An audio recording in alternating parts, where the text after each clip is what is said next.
Welcome back. Today we're going to be talking about order of operations. Order of operations is something we're going to be using all year long, so it's one of those foundational pieces that we need. If you don't have your calculator, you always want to have that. And let's go ahead and get started right now.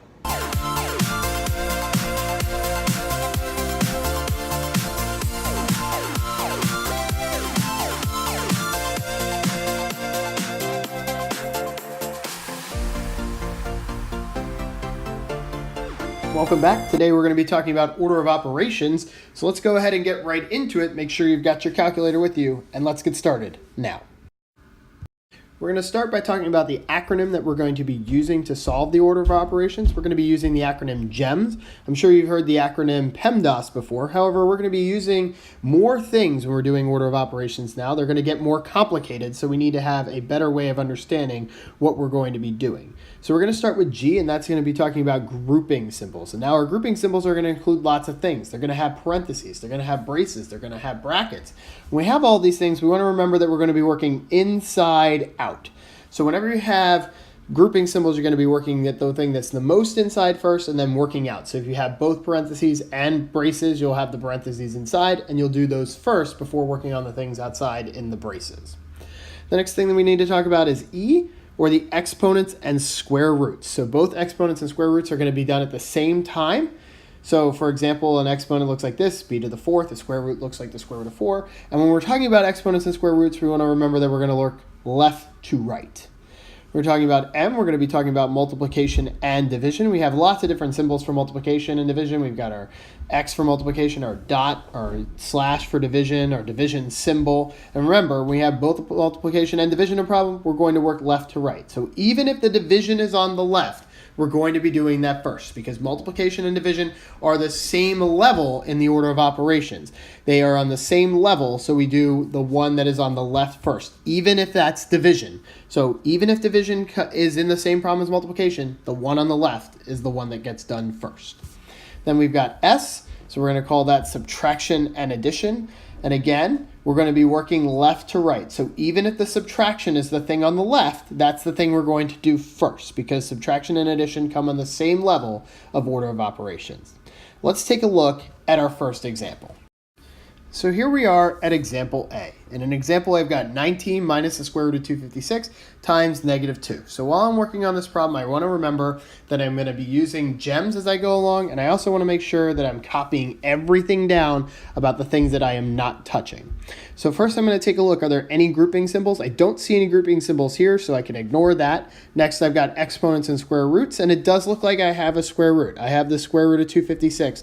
That's the thing I'm going to be doing first. But before I do that, I want to copy everything else down that I'm not doing. So I'm going to bring down my 19 minus, I'm going to bring down my multiplication symbol, and I'm going to bring down my negative 2 or minus 2. However you want to look at it, it means the same thing. So now that I've copied everything else down that I'm not doing, I'm going to copy down the square root of 256. And since the square root of 256 is 16, I'm going to write down 16. All right, so now I've got the next level of the problem. I've got 19 minus 16 times negative 2. So I'm going to go to the next level in G.E.M.S, and that's going to be multiplication and division. I do have multiplication and division. I've got 16 times negative 2, so that's the next thing I'm going to be doing. But before that, I'm going to copy everything down that I'm not doing. So I'm going to bring down my 19, bring down my minus sign or my negative sign, however you want to look at it. Then I'm going to do 16 times negative 2, and 16 times negative 2 is negative 32. So I'm going to write that down.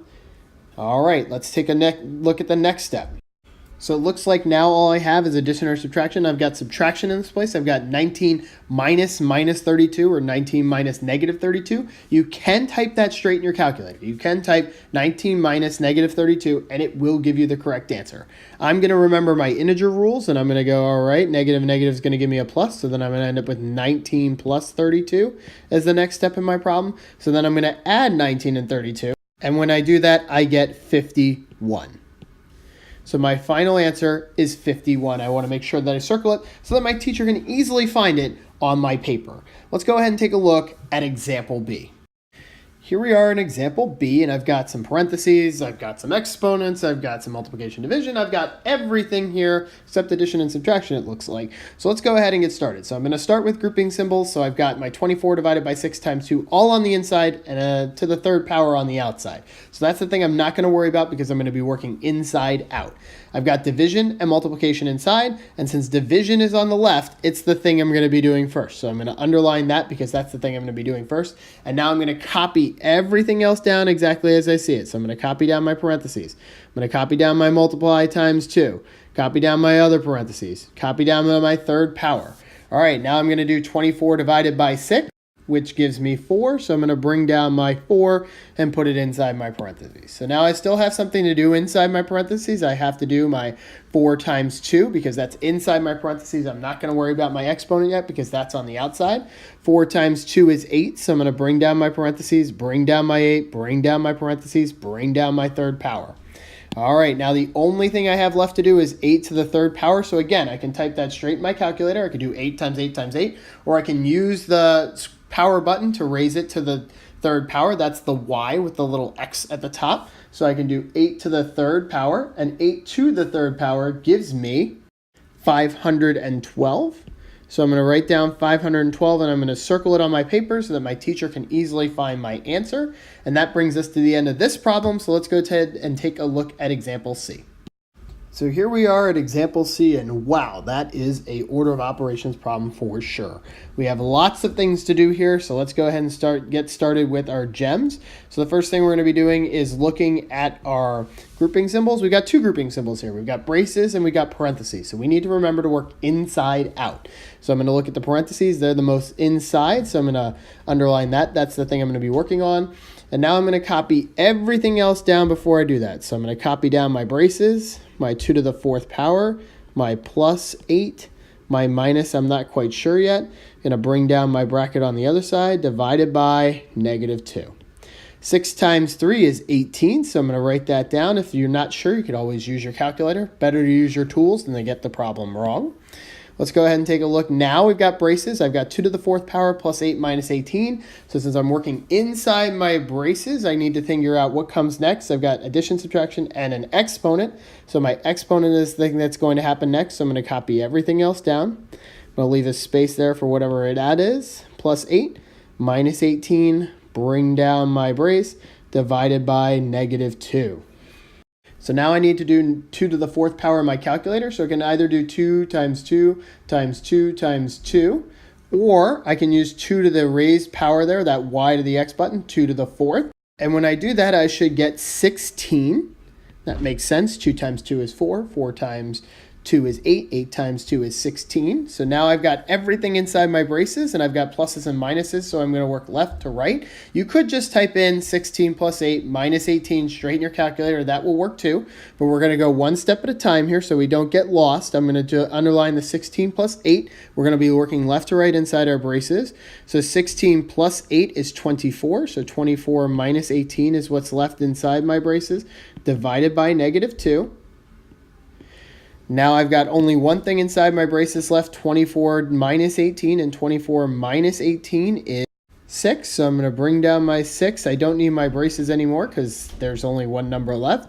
Divide by negative 2, and there's only one thing to do left. So 16 divided by negative 2 is going to give me negative 3. And you can type that straight in your calculator if you're not sure. Hopefully you followed all the steps, copying everything down just as I did. And let's take a look at the last example. Here we are, our final example, and you notice something different about this problem immediately. It is a fraction, a giant fraction. We have both a top and a bottom. When we have these type of problems, we're going to treat that as a grouping symbol, that giant bar there, or the giant fraction symbol. So we're going to do everything on the top first, then we're going to do everything on the bottom, and then we'll divide. So let's start with the top. I've got negative 5 plus 2 times 5th to the 2nd power. I'm going to be doing my exponent first in this case, so I'm going to copy everything else down. Negative 5 plus 2 times 5 to the 2nd power, which is 25. Copy everything else down at the bottom. Negative 3 times 5. All right, let's go to the next step. I've got negative 5 plus 2 times 25. So again, I'm going to be doing the multiplication first. Copy everything else down. Negative 5 plus 250, 250, regular 50, over negative 3 times 5. Now I'm going to be doing the last step on the top. Negative 5 plus 50 is going to be 45. And again, I'm going to copy everything else down. Negative 3 times 5. So I've done everything on the top now and simplified that to 45. So now I just have to do the bottom of the problem. So I've got negative 3 times 5. So I'm going to have 45 on the top. Negative 3 times 5 is negative 15. So now I just have a fraction that I need to simplify, or I need to divide the top by the bottom. So 45 divided by negative 15, I can do that right in my calculator if I'm not sure, is negative 3. And I'm going to circle that so my teacher can easily find it on my paper. And that brings us to the end of this problem. And it brings us to the end of this video. So if you go ahead and like this video, go ahead and throw us a thumbs up. If you love this video, go ahead and throw us a sub, and we will catch you in the next one.